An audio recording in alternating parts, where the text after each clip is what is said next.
मैं हूँ तुम्हारी दाना दादी और आज लाई हूँ तुम्हारे लिए वो देसी नुस्खे जो हर घर में खजाने की तरह होते हैं।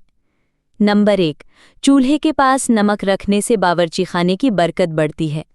नंबर 2, लीमू और बेकिंग सोडा मिलाकर फ्रिज धोने से फ्रिज की बदबू दूर करें। नंबर 3, बच जाने वाले चावल प्लास्टिक की थैली में ना रखें बल्कि कपड़े में लपेट कर रखें, देर तक ताज़ा रहेंगे। नंबर 4, बर्तनों के ज़िद्दी दाग दूर करने के लिए सिरका और बेकिंग सोडा का इस्तेमाल करें। नंबर 5, चाय में लौंग डालने से नज़ला ज़ुकाम कम होता है। नंबर 6, आटा गूंथते वक्त 1 चम्मच दूध डालने से रोटी नरम और खुशबूदार बनती है। नंबर 7, नमकीन पानी में बर्तन भिगोकर रखने से चिकनाई आसानी से निकलती है।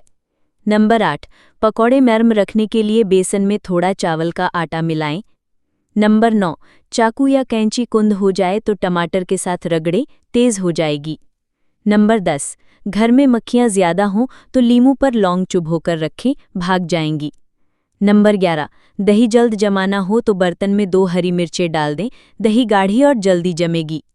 नंबर 12, दूध बार बार उबलकर गिरता है, बर्तन में चम्मच खड़ा रखें, उबाल नहीं आएगा। नंबर 13, चीनी सख्त हो जाए तो चीनी के डब्बे में थोड़ा सा चावल डाल दे, नमी खत्म हो जाएगी। नंबर 14, हंडिया में नमक ज़्यादा हो जाए तो 1 आलू छीलकर डाल दे, नमक जज्ब हो जाएगा। नंबर 15, फ्रिज से बू आए तो कटी हुई लीमू पर बेकिंग सोडा या कॉफ़ी छिड़क कर रख दे। नंबर 16, चाय में खुशबू और जायका बढ़ाना हो तो छोटी इलायची और 2 लौंग डाल दें। नंबर 17, अगर सालन जल जाए तो ऊपर से निकालकर दूसरे बर्तन में डालें और 1 टुकड़ा डबल रोटी शामिल कर दें, जली हुई भूख कम हो जाएगी। नंबर 18, पकौड़े खस्ता बनाने के लिए बेसन में चावल का आटा या कॉर्नफ्लोर शामिल करें। नंबर 19, घी से बदबू आए तो गर्म करते वक्त थोड़ा नमक डाल दें, बदबू खत्म हो जाएगी।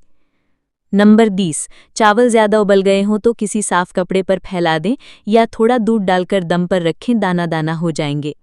ये सब बातें सादा सी लगती हैं, मगर इनमें ज़िंदगी का सच और आसानी छिपी है। अगर वीडियो पसंद आई हो तो इसे लाइक करें, दूसरों से शेयर करें और चैनल को सब्सक्राइब कर लें ताकि दाना दादी की अगली दानाई भरी वीडियो फ़ौरन आप तक पहुँचे।